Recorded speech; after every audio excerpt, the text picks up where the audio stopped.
Simone! We unfortunately just had the third suicide attack by an antinatalist. And we, just for context, this is the third because the first was Sandy Hook in 2012. And then the second was the Christchurch Mosque shootings in 2019.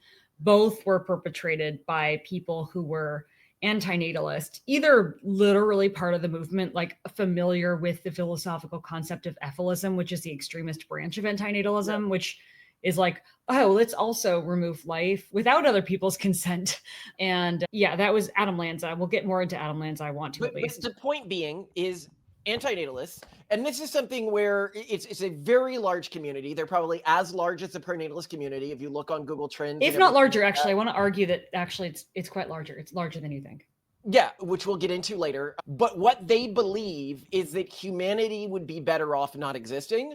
And what the efilists believe, which this latest suicide attack was motivated by, is that we also have a duty to sterilize all other life, or quote unquote, glass the planet, so that nothing can evolve sentience again.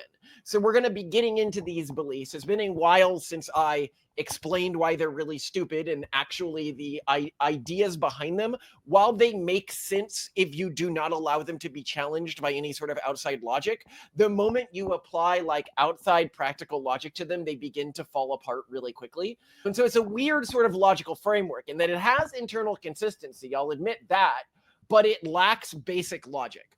So we're going to get into like way more details than anyone has covered on this. Do you want to get started, Simone? Yeah. So just to give the basics, a 25-year-old man named Guy Edward Bartkus bombed the exterior of a fertility clinic in California. This, I think, injured 4 employees. No one else was killed but him. And he also did not destroy the embryo tanks. He only damaged the waiting room. Yeah. So fortunately, he only killed himself and injured other people. However, in his video confession, 30 minutes. Not video. It was like audio confession. Maybe audio confession, yeah. He admitted that he thought he might end up killing people and he didn't care because he didn't think the lives of anyone working at an IVF clinic had value. Well, and he also, so being someone who, he calls himself a pro-mortalist, he's also clearly efilist, clearly antinatalist, links to in his written manifesto, which he also provided a bunch of links to efilism websites and content. He says in his spoken manifesto that per his life philosophy, couples who use IVF are amongst the worst form of what he calls pro-lifers, which I think is really funny because most people who are pro-life who call themselves pro-life are technically anti-abortion. And people who are anti-abortion are more conservative Christians who also tend to be more sanctimonious against IVF. So anyway, whatever. Fine. No, but you should be clear when he says pro-lifers, if you hovered over his website, what it used to say before it was taken down is FU pro-lifers. Yeah. What he means by pro-lifers are not people who are against abortion, but people who believe life is a good thing. Yeah, and so he thinks that as he says in his spoken manifesto, he really extra super hates couples who undergo IVF because not only have they chosen to bring life into the world and bring kids into the world, they've worked extra hard and been extra thoughtful about it. So like, it's almost a difference between manslaughter and premeditated murder to him, I think. Yeah, the words he used in his speech when he was explaining this, he goes, I am not killing anyone. I am just changing the date that somebody dies. Yeah, he says parents are the ones who cause death because they bring in life in the first place. As soon as you're alive, you're going to die. And it's the parents' fault. You can immediately see, he referenced the Sandy Hook shooter in his ideology. Yes, he did. And if you're not familiar with the Sandy Hook shooter's ideology, he believed that children would just grow up to suffer. And that by killing them while they were young, he was removing suffering from the world. And this is why when you look at these antinatalist philosophies and terrorists, they so frequently go after the youngest individuals because they see them as the most pure. And because they see death brought to you by another person as the highest positive thing you can do for someone else, it is maximally good to kill a maximum number of youngest people. That's why this guy, because you can save them from the most suffering. Like they still have maybe 90 more than 100 years of suffering ahead of them versus someone who's 30, you've already lost. Like there's so much stuff, in terms of let's be logical about this. But I would but and I just want to say in his manifesto, he explicitly links to alleged YouTube transcripts of the Sandy Hook killer. And in those YouTube videos, the Sandy Hook killer explicitly refers to efilism and is very familiar with the concept. And this is back in 2011. So this also shows you how long the concept of antinatalism and efilism have been around as well, which I think is important. Yeah, well, and for people who aren't familiar with the Christchurch shooter, he wrote a long manifesto where he was antinatalist for a different reason. He was of the environmentalist antinatalist camp that thought that there were just too many humans, and specifically, he didn't like that certain ethnic groups were having more kids. And that's but I think a lot of it was because he thought that those ethnic groups still had birth rates that were too high. Yeah, he wasn't like black people are inferior person. He was like they're having too many babies. No, it was specifically Muslim people are having too many babies for him. It was a mosque shooting. But yeah, I mean, for him, it was too many people. But actually, Malcolm, they're super connected because Guy Edward Bartkus, this most recent terrorist, is, among other things, an abolitionist vegan. An abolitionist vegan, it's like that's someone who's for animal rights and everything, but to the extent that even animal welfare is considered not good enough or evil by them, because that just normalizes the concept of human enslavement of animals. And abolitionist vegans are those who no pets, no use of animals in any way. Like these are the type of PETA members who kidnapped that woman's dog and euthanized it. Yes, because dog ownership is also subjugation of animals and enslavement of animals. And it's better that these things are dead. So before we get to these concepts, if you're like a sane person and you're listening to this, you're like, wow, these people are cartoonishly evil. And it is, yes, by any normal or objective moral framework, these people are cartoonishly evil. And we've mentioned this before. If you look at antinatalists, they've been studied by a number of studies, specifically a pivotal study, What's Up with Antinatalists, an observational study on their relationships between dark triad personality traits and antinatalist views.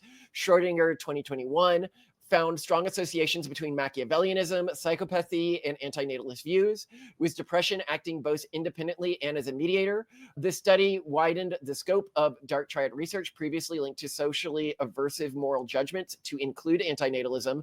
And then they did a follow-up study to this, which replicated it. There was also a study, SciPost in 2022, dark triad personality traits are more common among those who believe procreation is morally wrong.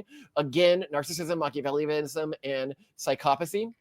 Then you have an OSF, that's an open science framework, dark triad and antinatalism from February 2020, which again found this connection.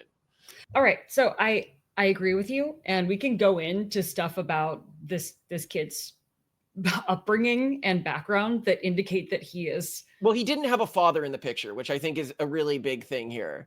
Yes, he was estranged from his father. And he burnt down his house once before. Yes, playing with matches. But he also, according to his father, who he'd been estranged from for 10 years, really enjoyed building incendiary devices, which his father claimed were harmless. But also this kid apparently playing with matches accidentally burned down their house. Whoops. So, but he also describes himself, along with someone else that was close to him named Sophie, who we can also talk about, described himself as having borderline personality disorder. So one, he didn't think it was a disorder because he gave it scare quotes. But my understanding of borderline personality disorder is basically you're cunt. Like you are just a very difficult, unpleasant person who acts out and externalizes a lot. You're a pathological bastard. Yeah. So this is clearly someone who does have behavioral problems. Borderline personality disorder. It's characterized by tremendous impulsivity, radical confusion of identity, and then this pattern of idealization of people with whom the person afflicted with the disorder is associating, with radical idealization of those people and then radical devaluation of them. And then there's another theme that sort of weaves along with it, which is the proclivity of people with borderline personality disorder to presume that they will be abandoned and then to act in a manner that makes such abandonment virtually certain. However, I think that there's a very strong argument that antinatalism is growing and antinatalism is a problem because we celebrate performative utilitarianism and goodness and empathy. And let's be clear, he is a vegan. He believes that the most important thing is eliminating suffering. And he points out in his written manifesto that though he doesn't believe in God, he does believe that there is objective good in the universe, and that objective good is minimizing suffering, which is definitely consistent with, for example, the antinatalism espoused by antinatalist influencers like Lawrence Anton, who we debated in London, who also agrees that, very passionately, there is a thing that matters, and it is eliminating suffering, which basically means eliminating sentience, which we would say is super evil.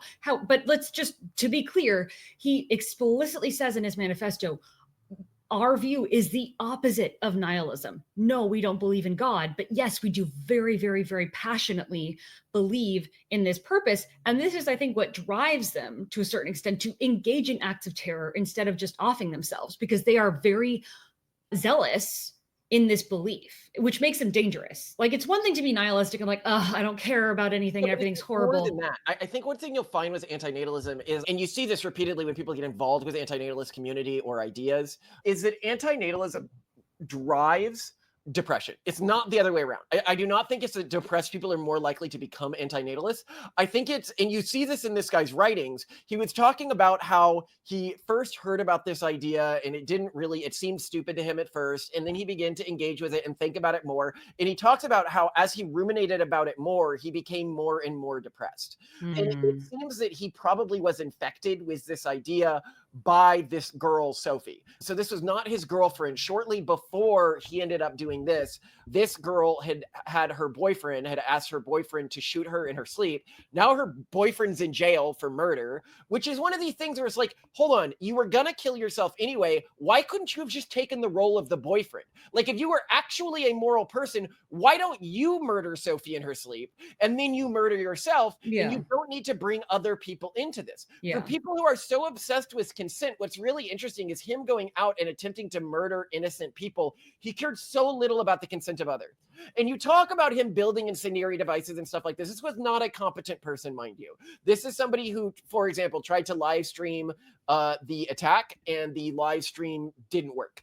And, they just, in a number of areas, things just didn't work, or it was clear. He said that one of the main reasons he did this attack is because he was frustrated that conversations about efilism were so heavily being censored on the internet, other websites. Yeah. The direct result of this attack was efilism being taken down on Reddit and all of the subreddits he linked to being taken down. But I want to highlight that thing that he pointed out, that he had felt that for years antinatalism and efilism were being censored online, and that he was having an increasingly difficult time encountering communities that were discussing this. And I think that's important to highlight. He said, for example, he believed that Elon Musk had banned the term antinatalism from X as one example.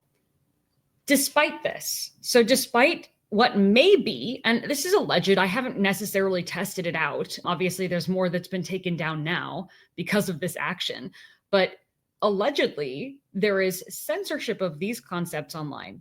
And yet, if you look at Google Trends, though, for example, the pro-life movement that we're talking about, people who are against abortion, and antinatalism as a topic, if you look at Google Trends, pro-life used to be really, really big in the past. And then it has actually gone down quite a bit. And now, at this moment, at least, they're basically neck and neck. And pronatalism and antinatalism are also incredibly close as concepts. Pronatalism has, if you look at Google Trends, pronatalism has people like us, people like Elon Musk, a bunch of other advocates actively engaging with the media, pushing this concept, et cetera, et cetera. There aren't really any very public antinatalist advocates, not that much. And they're certainly not very good at engaging with the media, at least as effective as we are. And the media isn't as interested in engaging with them. Plus, apparently, they're experiencing rampant online censorship. Despite this, we're seeing similar levels of search volume. Do you understand what this means? This implies to me that there's actually a much higher level of inherent cultural interest in antinatalist beliefs than the internet would reflect. Well, no, I agree with this. I think that antinatalism is the answer for your standard woke urban monoculture person. Yeah. When you point out that the way you've structured your life is not actually virtuous and is incredibly selfish, and you're not paying into the future the debt you owe the past, and a lot of social services are going to collapse soon because of your selfishness, and you're victimizing people from third world countries to pay for your selfishness. And then they're like, I need a philosophy that makes me not the bad guy.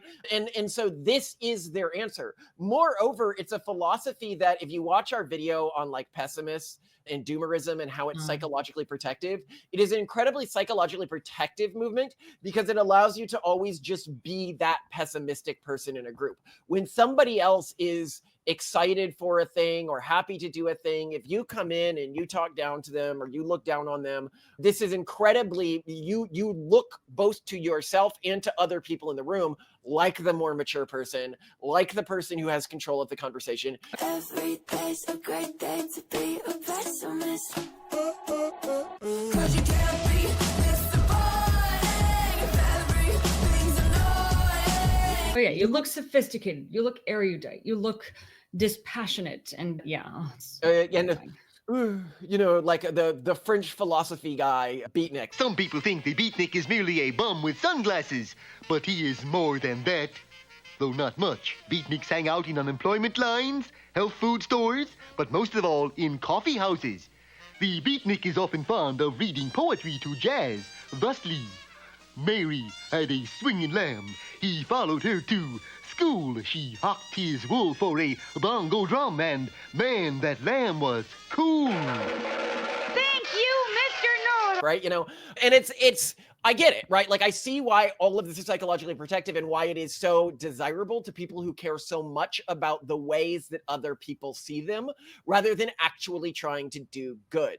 And as I pointed out with this guy, even by his own moral framework, he died a martyr to our cause, to the pronatalist cause. His death will be useful to us in terms of further restricting antinatalist conversation online and efilist conversation online. As to why we would do that, generally in the past, I was like, oh, these seem like well-reasoned, like nerds or whatever, like we can engage them with debate. But what I've seen increasingly is the amount of depression that is downstream of this mindset, the amount of mental anguish completely unnecessary that is downstream of this, and the amount of terrorism we're seeing from this, especially when you given that people like our family would be targets for terrorism like this. You know, when he talks about like the pro-lifers, like who's, you know, and hating IVF people, you know, he's talking about people like us. Like I think a lot of these people have individuals like us in their minds when they are thinking about this type of stuff. And that is horrifying when I see something like, because now, you know, every day since then, I have been increasingly worried about the threats that individuals like this pose to our family. You know, the Sandy Hook shooter was able to convince himself that he is doing a favor to children by killing them. You know, this is a belief that these people can build about individuals like us. And so, you know, I feel that in the past, while I was like, okay, any conversation, whatever online, it actually probably just due to the one negative mimetic weight of this ideology, there probably are positive externalities to restricting conversation around it, especially when you look at its propensity to draw people with, you know, Machiavellian and psychopathic tendencies. As to why it draws people like that, before we get into like the arguments against it, I think the core reason is that to believe this philosophy, it's fundamentally people who are angry that they were brought into the world and they don't feel like they had consent in that decision. And so they want to deny other individuals just so that other people who are like them, because they only seem to be able to emulate people who are like them. And I can emulate people like them. You're like, okay, it's sad. And he complained a lot about the right to die and it not being easy to take his own life in California. And I was like, but it's just so ironic that agree with that, the right? one thing he could have done then was help Sophie, who was his friend who died before him, die. Right, but I obviously big hypocrite, everything like this. But the point I'm making here, right, is, okay, I'll agree with them on this right to die stuff. I'll agree with them that it should be easier, but there are ways to unalive yourself, right? And he was well aware of them, and he mentioned 3 of them there are in his spoken ways. manifesto. If people decide to not bring you into this world, to cause yourself to be brought into this world. And they're like, well, Yes. the consent of the people who aren't brought into this world don't matter. And I'm like, why don't they matter? Like, there is a world in which I wasn't brought into existence. Yeah, and you're super not okay with that. And I'm super not okay with the world in which I wasn't brought into existence. There's a by the time my world parents where found out, it was too late. somebody like walked up and forcibly sterilized you before you had our kids, right? Like, Yeah. Those kids wouldn't exist. The humans who I interact with and love and hug and am excited to see how the ways they're going to change the future wouldn't exist if you did that. You denied their right to choose whether or not they exist. Mhm. And a person's inability to see that when they make a decision that removes another potential person's agency, that is just as bad as them saying, oh, somebody brought me into the world without consent. It's because of this psychopathy. It's because of this extreme level of Machiavellianism that they cannot empathize with the fact. And this is one of the things with their movement is they know, like all of them know, that the vast majority of humanity prefers existing. They like being alive and they want to exist. And they refuse to attempt to emulate these individuals. Worse for them than this, and this sort of like actual Thanos mindset that they have, right?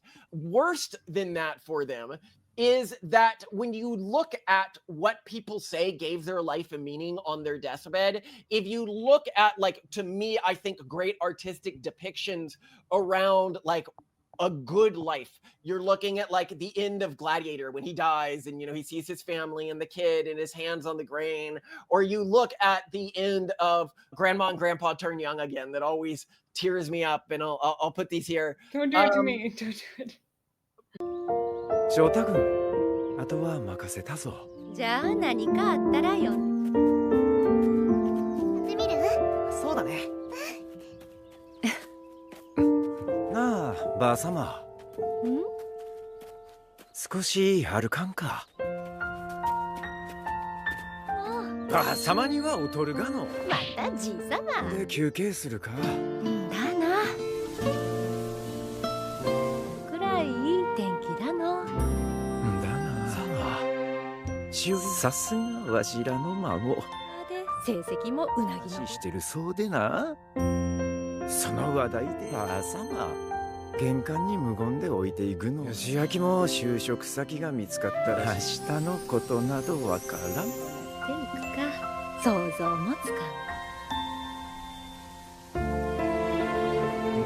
角助さんたちとたくさん練習したからきっと南町が明美たちが来てばあさま、もし願い事が一つ叶うとしたら。願い事ならもう叶っとるよ。ばあさま、明日は何を。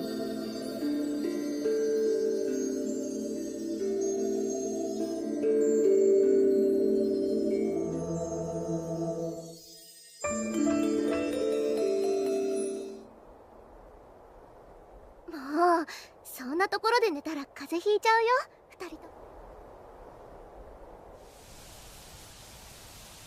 But you look at these, none of these are about how happy these people were in their lives. Mhm. None of these are about, oh my God, I'm really glad for, you know, how many times I orgasmed. I'm really glad for all of the times I watched a movie that I really enjoyed. I'm really glad. No, it's about family.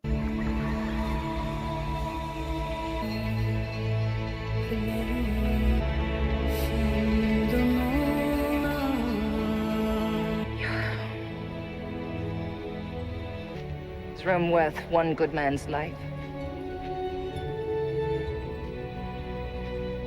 We believed it once. Make us believe it again. It's about, and these are things that these people can't even begin to understand because the urban monocultural mimetic virus has so untethered them from any of the things that ever historically gave life a value that the only thing that's left to them within this shallow framing is pure hedonism, pure pleasure and pain. And as we've pointed out in the past, these people are the human equivalent of a paperclip maximizer. I don't know. I think it's somewhat worse than that because it doesn't seem that Guy or his friend Sophie were really they weren't focused on trying to pursue pleasure. So calling them hedonists, I think, isn't even that. Like they really, if they indulged in anything, it was they indulged in their suffering and in the suffering of the world, even to an artificial extent. I agree with that, but I think what you're missing is what humans seek more than pure pleasure, which is another interesting thing. If you're even just talking about purely baked in human drives, is self-validation. And they engaged in this flagellation to create an image of themselves that they saw as valuable within the communities they engaged in, and that they could assign as virtuous instead of looking for actual virtue. They were trying to paint a picture of a virtuous person through this self-flagellation. And if you listen to his long thing, he keeps talking about, oh, I experience pain in life. Oh, I experience pain in life. And imagine the level of privilege you have to grow up in to expect from life a life without suffering. Like that is, I wouldn't even like no, but he doesn't.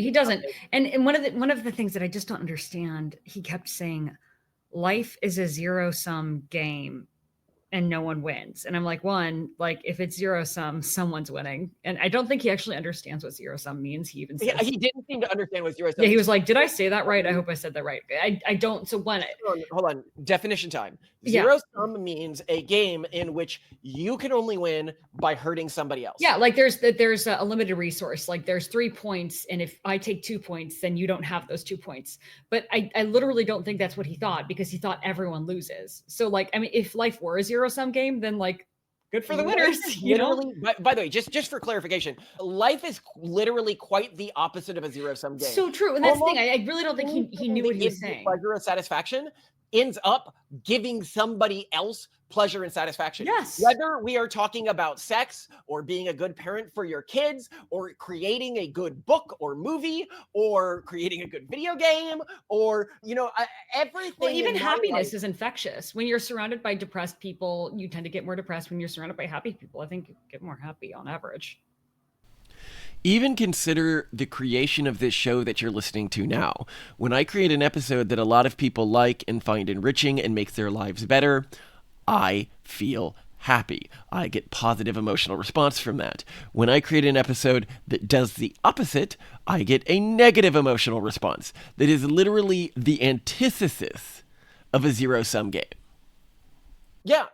And I 100% hear you there, but the point I was making earlier is the things that cause a human being suffering are just the things that our ancestors, if they experienced this sort of negative emotional stimuli in response to certain environmental factors, caused them to have more surviving offspring.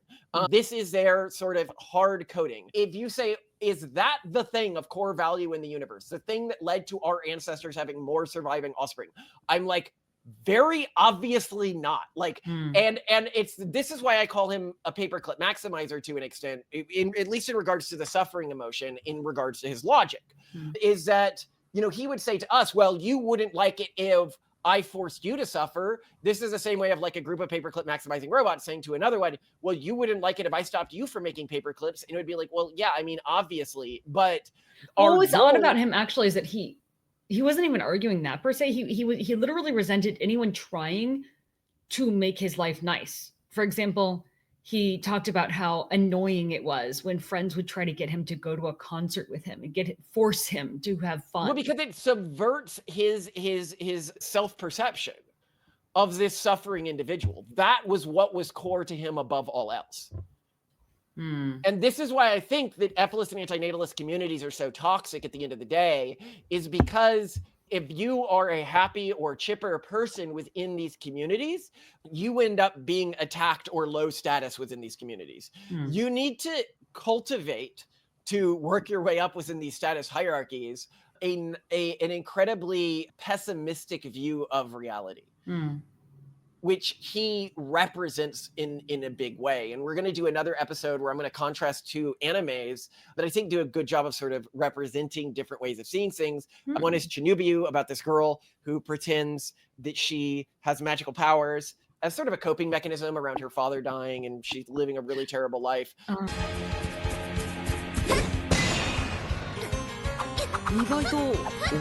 And then another Watamote around a girl who is desperate from validation for other people and indulges in her own self-hatred cycles.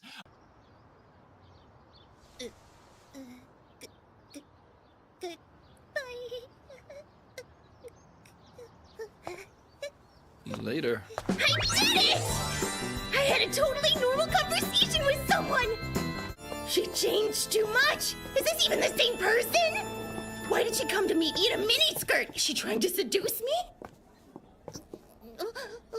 And while the girl in Watamote objectively had the better life than the girl from Chinubio, the girl from Chinubio ends up living a much better life. Because even when life is hard, what she understands fundamentally is she can recontextualize all of the things in her life, which recontextualizes the emotions that she is getting from those things.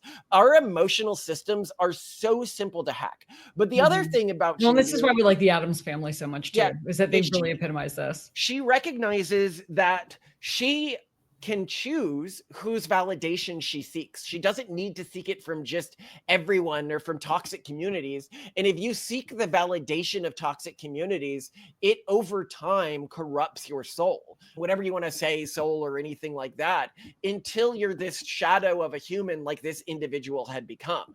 I do not think that he was a objectively stupid person. I think that he was somebody whose mind had been so ravaged by this sort of mindset that he was unable to logically think anymore. That he thought that he could increase the visibility of efilism by doing something that would cause all the efilist communities to be shut down. Like very obviously if-then logic. And I know if efilists are like, oh, how could you say, to my earlier argument, how could you say somebody who hasn't been brought into the world yet has any rights or any concept of consent? And it's like, well, when does the consent right start, right? Like you clearly you're drawing some sort of arbitrary line in the same way that people who believe that life begins at conception do, which obviously we're very against. You can see any of our episodes on that, where you're saying we think that life begins basically before conception. If you talk someone out of having a kid or you prevent them from having a kid, you have ended the lives and the choice to be alive of their potential kids in the future. I think that that's the only morally consistent way that you can view this, because otherwise you're dealing with an arbitrary barrier where life exists and life doesn't exist. If you look at, for example, David Benatar's writings, he believes people have a moral mandate to abortion until consciousness. So it's not that they believe that life begins at conception. They believe that there's some stage at human embryonic development where they have consciousness and now they have an absolute right to continue existing. So somewhere a little at or after week 12 then. Yeah, which to me, I think is just stupid. And this is why I actually think that efilism is more logically consistent than generic antinatalism. Generic antinatalism is just the version of efilism where they do make this arbitrary distinction and they say, okay, now all lives after this point matter. All lives before this point don't matter. And I'm like, why are you making this arbitrary distinction? Why can't you just say all potential lives matter? And so I think it's one of these things where, and I think any rational person can immediately see this if they're thinking clearly. You're just using like a trick of philosophy if you say, well, my kid's life didn't matter before they were conceived. My kid's life didn't matter before they developed consciousness. It's like, why, if they were going to matter within a certain timeline with certain decisions? Like, we can get into like all of the specific arguments about the environment or stuff like that. I don't care about those. I think that that's like the one thing that just like immediately breaks their argument and comes down to like pedantic philosophizing rather than actually thinking through the consequences of their actions. Well, there's one area where I vehemently agree with him. And I agree that these kinds of communities online are, should be regarded and treated and censored as much as I would prefer a world with lots of free speech, the same way that any group advocating for some form of genocide should be censored. I think a much more meaningful but also much more difficult to pursue policy change is right to die. And that is a huge thing that this guy rants again about in his spoken manifesto, and that clearly he and his friend dealt with as an issue. He points out that people who've researched mass shootings have found that typically precipitating events for these mass shootings were desired suicides or botched attempts to end their own lives. He even goes through this. Yeah, he goes through this and he says, we need to have a right to die with dignity. And I 100% agree. I do think that as much as an unborn person cannot give consent to live or not live, you shouldn't remove the consent or ability of an existing person of sufficient age and cognitive capacity to choose to end their lives. And I do think that it should be not as difficult as it is now. And he pointed out that, for example, like holding a gun to your head and pulling the trigger is scary. And like, it's just hard for a lot of people to get past that, even if they really want it. And I hear that. I mean, when my mom was terminally ill, she wanted to end her own life, and she couldn't do it. Had he had the right to die. 100%. And that's the thing, is like, I think antinatalists believe, and I think truly, I mean, based on culture, in some cases, just based on having, very severe untreated or maybe even unsuccessfully treated clinical depression, really just don't want to live anymore. They absolutely should have the right to die. And if they had that easy right. The right to die is a bigger issue here if you're looking at demographic collapse as well, because we're going to have an increasing number of old people who, if you look at the last few years of somebody's life, that's when they spend like the majority of the money that would be spent on them in medical costs. Yeah, your very end of life care is just huge. Astronomically expensive. Yeah, which is why Canada's MAID program is very smart.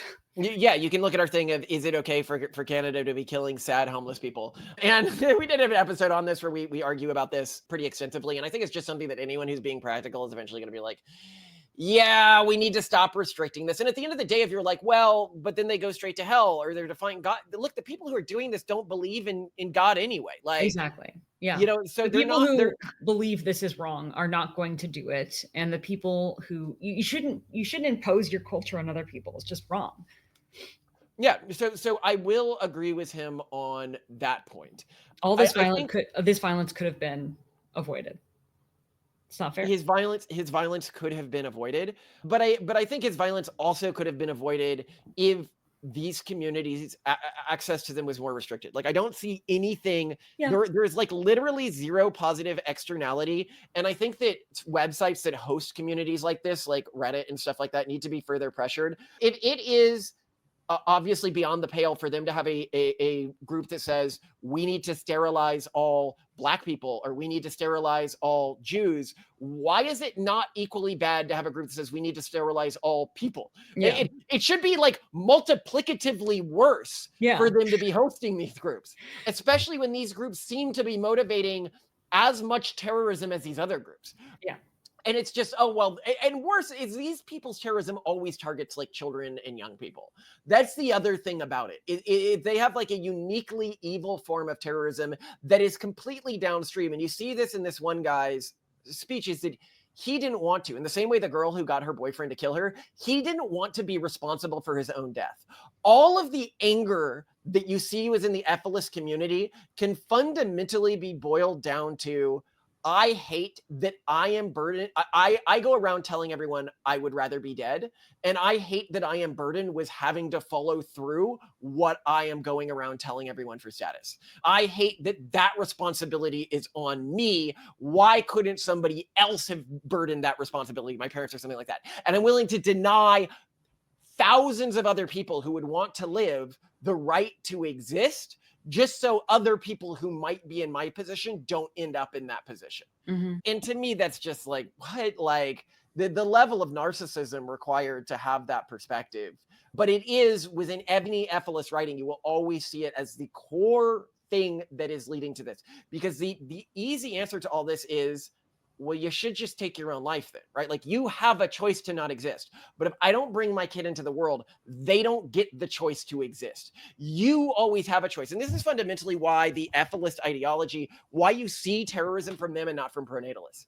Because pronatalism, despite what our detractors will tell you, is always, every major pronatalist I know is like a voluntary pronatalist. They believe they're strongly against coercion. It's very ironic how much he and other antinatalist terrorists talk about coercion being evil, and yet their entire philosophy is based around coercion, because efilism can only work if they can enforce their views on other people, if they can enforce people who would otherwise choose to have kids to stop having kids. And just to preempt something really quick, again, pronatalists are not pro-lifers. There are some pro-lifers who call themselves pronatalists, but when I'm talking about pro-life here, I'm talking about anti-abortion people. But anti-abortion people are often fighting for policies that do remove consent from people that are I agree, but every major pronatalist I know, like every single leader in the movement, is pro-abortion within, limited time spans, like very early pregnancy when it's clear that there's no nervous system.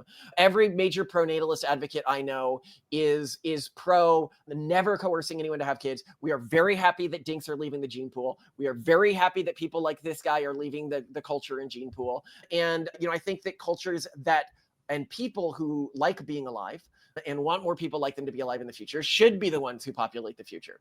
And that's why we as a movement, do so much to make it easier for people who already want to have lots of kids to have more kids, because the pronatalist movement can function without coercion, because all we care about is making it easier for the people who want to exist in the future to exist in the future. The antinatalist and efilism movement are fundamentally, they require coercion to work. They require removing the consent of others to work. They require removing the consent of animals to work. And I think that is fundamentally why, at the end of the day, they lead to terrorism, and pronatalism never does. Which is just fascinating to me, that we happen to live in a time where the people we are fighting against are so fundamentally evil. They are, and everybody keeps saying this when they read his, they're like, he's like a caricature from like a JRPG novel, like Asmongold was saying this, or JRPG game. And then Leaflet was like, yes, he absolutely is in terms of his belief system. And it's true. Like, these individuals seem to lack the ability to take a few steps back and be like, I want to remove the vast majority of humanity's right to consent, and I want to eradicate all living things, which at the very least is going to involve removing the consent of, because a lot of things you destroy aren't humans, and things that aren't humans always want to survive. There is not really, there are. But they just see that as consciousness being subjugated to the coercive evil will of DNA. And I can't remember if it was the Sandy Hook terrorist who said something like this in the transcript, the alleged transcript that this guy shared, or if it was this guy, but definitely their belief is we are the slaves of DNA that is hypnotizing us into wanting to survive and reproduce. And we have to break the cycle. This guy who committed the most recent act of terror, again, abolitionist vegan, thinks that, everyone's suffering. But also, like, he acknowledges that nature is even more brutal than like industrial farming and agriculture. Yeah, he wants to sterilize all animals. Yeah, so it's not just humans; it's everything. It's the end of all life. These people are dangerous. We can see this now. Like, this exists in public. Like, these people are dangerous. Well, and again, they're dangerous because they are zealots. Because this isn't about ennui. This isn't about depression and leaning back. It is saying, I very strongly believe that any negative experience is all that matters. No positive experience matters. And by the way, the reason why you need to take this perspective, the reason why you can't believe that even somebody who experiences more positive emotions than negative emotions is living a life of value, is because if you took a moment to think about this, if you were somebody like him, and you looked at the speed of AI advancement, you look at its ability to edit genes, you would be like, hey, humanity is maybe 100 years away from removing suffering altogether from the species. They were so close. Having AI simulated environments for anyone who wants them, from having, the ability to remove pain from our genes, the ability to remove, re-edit ourselves. And I think what we're going to find is that most people who survive and the cultures that survive don't remove that stuff because they see it as something of fundamental value. But he, lacks the intellectual maturity to see that. So even from his perspective, if he thought, well, the vast majority of people would remove all of this from themselves if they could, we are close to that. We are, so much suffering has been gone through in the great cycle of history that we are almost to a point where now we can begin to start piling on the scale in the opposite direction. Well, and they're trying to prevent us from reaching that turning point. And it's not even that they're not aware of this reality. His friend Sophie on TikTok literally has a post responding to the statement, this is the best time to be alive. And she has a whole rant against it. So I don't think this is even a matter of ignorance. Did you find it, or like, do you have I didn't even listen to the whole thing because she's just very annoying and the audio is bad. But yeah, they're aware of this argument. they don't buy it. And I don't know if it's willful refusal to engage with the situation. Well, no, it's because this one drop of pain matters more than infinity drops of pleasure. Well, and we clarified this with the much less unhinged Lawrence Anton, who's a prominent antinatalist advocate in the UK, who is very kind, also vegan, like very empathetic, more socially acceptable, and all that, very nice. But we asked him, okay, so there's one planet that has nothing but like thriving life, like absolutely everyone is having an amazing, perfect existence, and then maybe one person suffered for like a year, and then there's another planet that is just completely devoid of life. It is a rock. Yeah. Which planet would you rather have be the only planet in existence? And he chooses the rock because there's one person who like suffered for a year on the planet full of otherwise 100% flourishing, incredibly happy people, and billions of them. So, and I hope that anyone, like if you're beginning to engage with this ideology, you can immediately see how comical that is. That does not make sense. But again, this is religious zealotry without a belief in God. This is, I care about one thing, and it is the complete elimination of suffering. I think, once someone chooses that that's their objective function, they're going to, there's really no argument that you can make to convince them that they're wrong and that suffering isn't that important in a larger scheme of things. Yeah, they've chosen. I mean, like in the end, as we point out in the Pragmatic Guide to Life, even if you assume that their arguments are right, at least the net suffering versus net pleasure argument, their actions are still wrong, because eventually humanity will get to a point, like very soon, we can already see the other end of this timeline, right? And that's if you assume their whole suffering argument. And they should be most pro people like us, because we are, in the eyes of other conservatives, seen as transhumanists. Now, I don't identify as a transhumanist, but I believe we have a moral mandate to intergenerational improvement, and that includes genetic and technological augmentation. So, like, we are the branch of humanity most likely to see that future happen. But again, we don't even see the world that way. Like, if I could remove suffering from myself, I wouldn't. Like, I might put caps on suffering. I might be like, okay, it might make sense to mitigate it in extreme circumstances with like my kids and stuff like that. 100%. But I wouldn't remove it entirely, because I don't see it as the core boogeyman of all reality. The core boogeyman of all reality is stagnation, not suffering. Suffering is what motivates us to not stagnate. And in that way, it's like saying fire bad. It's like, well, fire can burn you if you get too much of it, but it's like saying traffic lights are bad. All right. It's a signal. Suffering is a signal. Pleasure is a signal. Signals are bad. Traffic signals are bad. Yeah, signals are bad because I don't like when a signal says stop. Yeah. That's really what it is. Yeah. It's like a child who's like, all rules are bad. Like, because I don't like it when people tell me to say stop, and we need to have. Well, they also, Adam Lanza, the Sandy Hook killer, like specifically what had that view. He was extremely phobic of the very concept of culture, saw it as this form of subjugation or enslavement, and especially contextualized it along the lines of people getting him in trouble and trying to force him to live a certain way. So this is a thing that many of them appear to have problems with. Yeah, so they actually, you see this with this other guy as well. I don't want to go do these things that make other people happy. Like, I don't want to engage in something that could bring meaning to my life.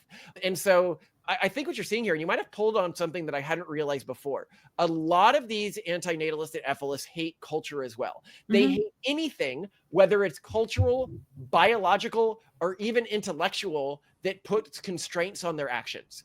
They're like, I should be able to do whatever I feel like, whenever I want, and feel pleasure in doing that thing. Yeah, and Adam Lanza, again, the Sandy Hook killer, in his alleged transcript of YouTube videos that were taken down, but back from 2011, he basically argues that children existed primarily to propagate the values of the adults and culture that raised them, and he hates culture.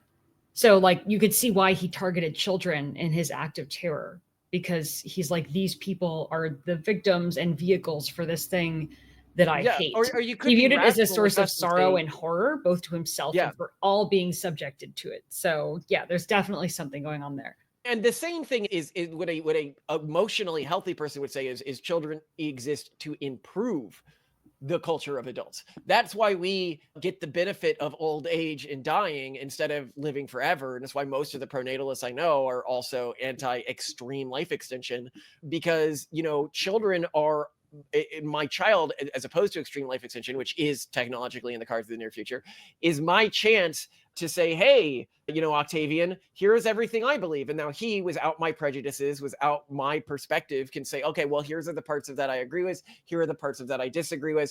And through that, build a world perspective that is superior to my own.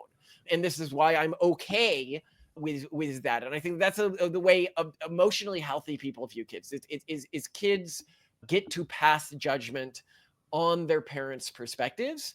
And that's what makes it superior to a system where we just live forever. And this is something where when this guy passed judgment on his parents' perspectives, he's like, well, I don't think they're good. And that's fine. You know, if I think it's good that we live in a world where if you try to raise your kids like in an urban monoculture, for example, and they're like, hey, the culture you raised me with gave me no reason to want to continue existing. That's great.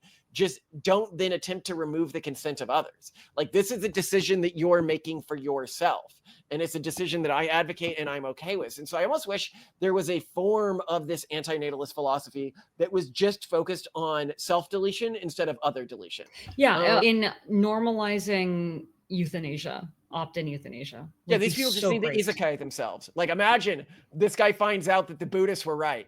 You know, he's like, no, reincarnation, you know. And this is why I've often joked. The first time I said this to Simone, she got really mad at me because she was raised partially a Buddhist. And I've noticed people Westerners who have at one point considered themselves Buddhist, often have a uniquely low understanding of what Buddhists actually believe, like more so than almost anyone else I've met. And I was like, well, Buddhists are basically just like antinatalist philosophy on steroids. Like, they want to delete all existence. They want to remove all thought and experience, and they view the horror of existence is reincarnation, right? Like, reincarnation, it's something you're trying to end.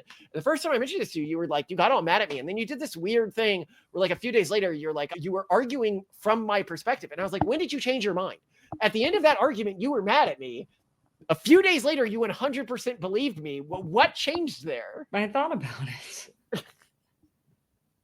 Hey, sometimes truths aren't fun to hear.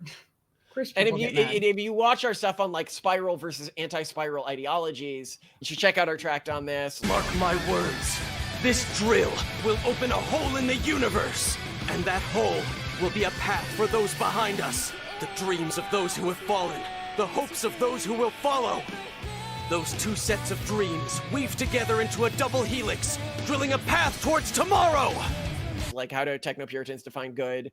Things like this antinatalist ideology and like the Buddhism more broadly, not all schools of Buddhism, but a lot of them fall into this antinatalist mindset, right? Fall into this anti-spiral mindset, which I think is a better judgment of bad than suffering.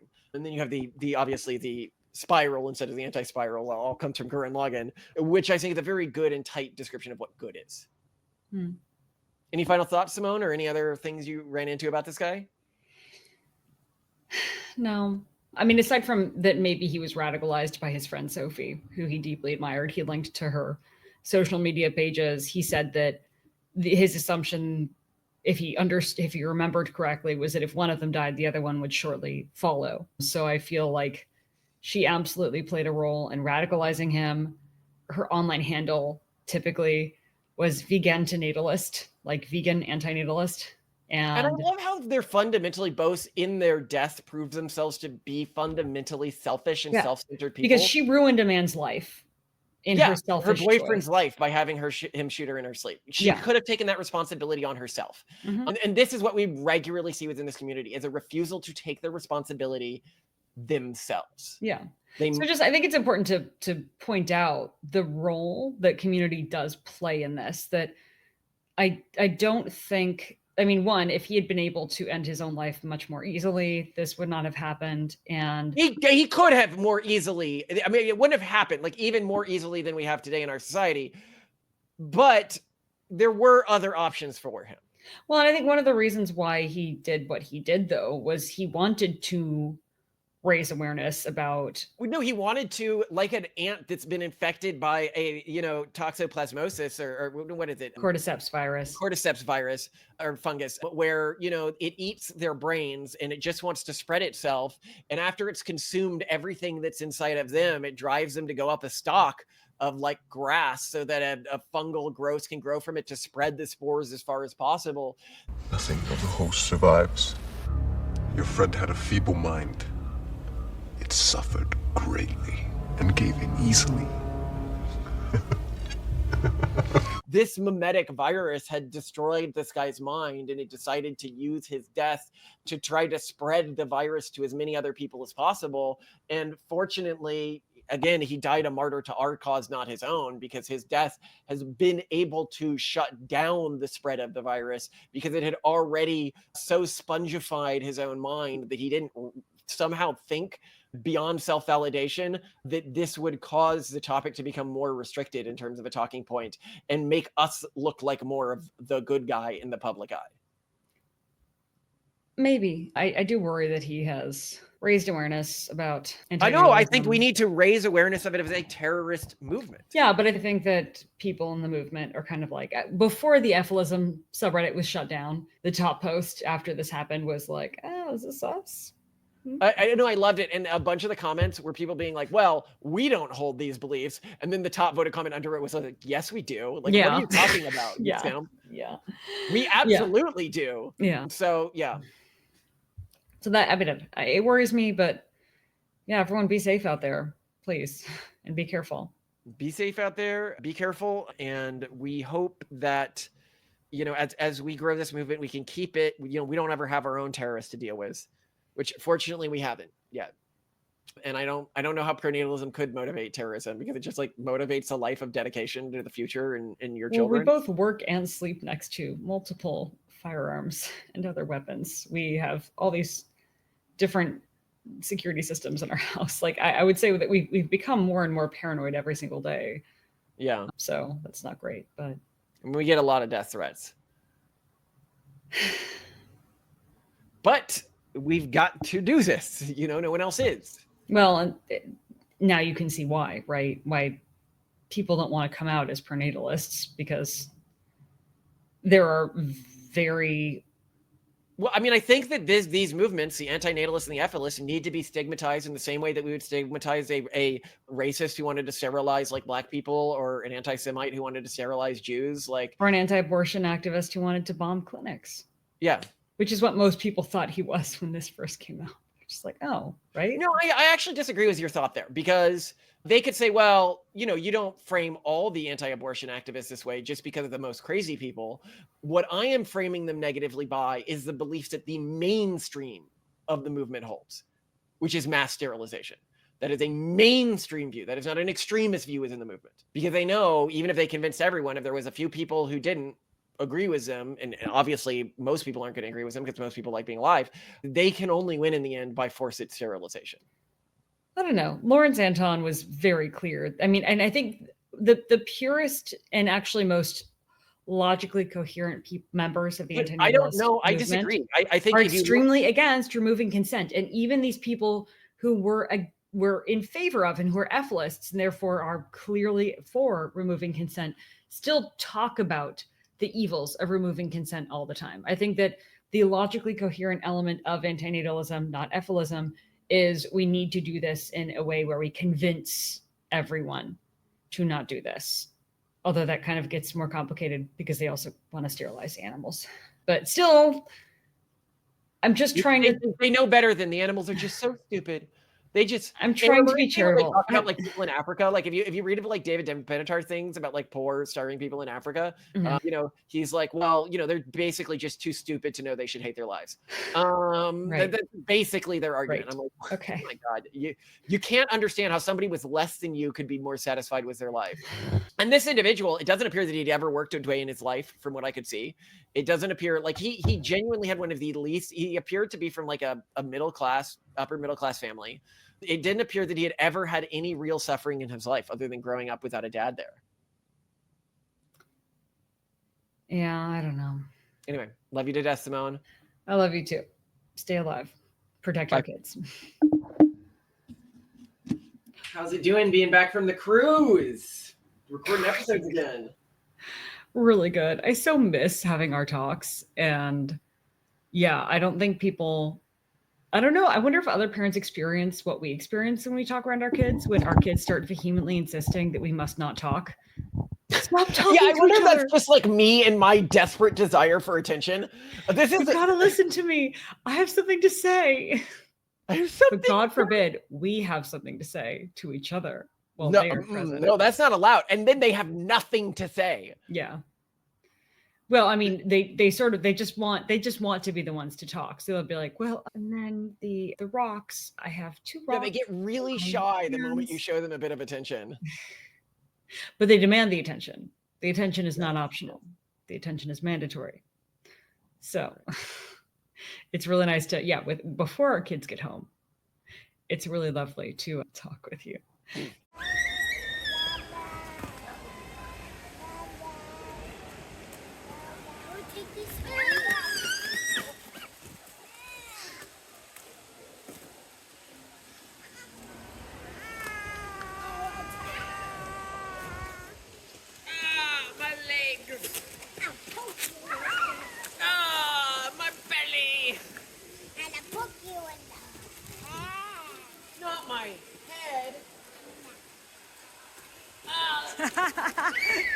Could not reach.